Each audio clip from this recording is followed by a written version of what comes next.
आप सबको ध्यान होगा, चंद महीनों पहले की बात है और चुनाव के दौरान भी और चुनाव के बाद भी दिल्ली के तमाम स्कूलों में बम धमाके की कई कॉल्स आई थी, ईमेल्स आए थे। जांच के बाद आप सोचिए कि इससे कितना भय और तनाव का वातावरण अभिभावकों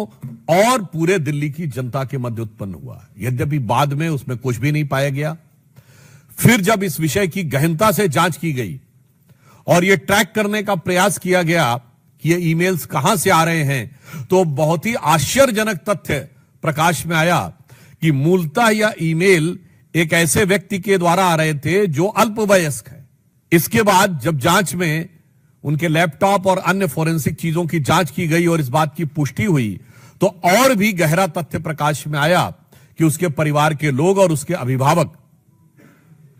ऐसे कुछ एनजीओ से जुड़े हैं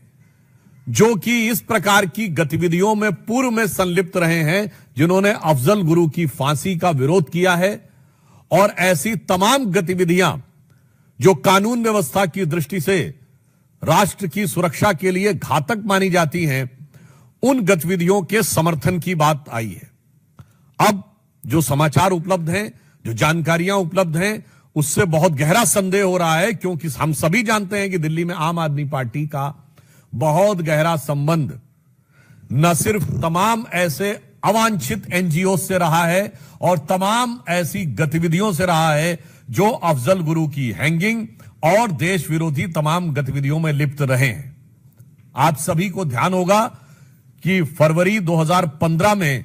जो टुकड़े टुकड़े होंगे का नारा लगा था, वो अफजल गुरु की बरसी के ऊपर था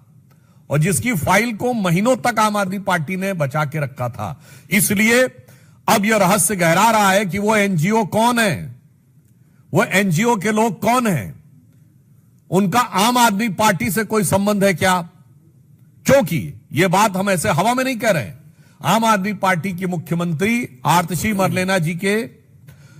दोनों पेरेंट्स ने अफजल गुरु की क्लीमेंसी के पिटीशन का समर्थन किया था, तो यह बात सीधे संबंध जुड़ता हुआ दिखाई पड़ रहा है।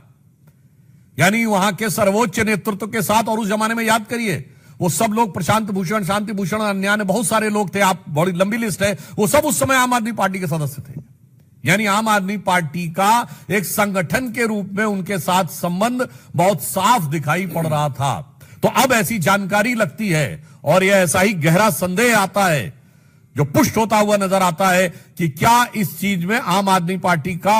या उनसे जुड़े एनजीओ का कोई संबंध है।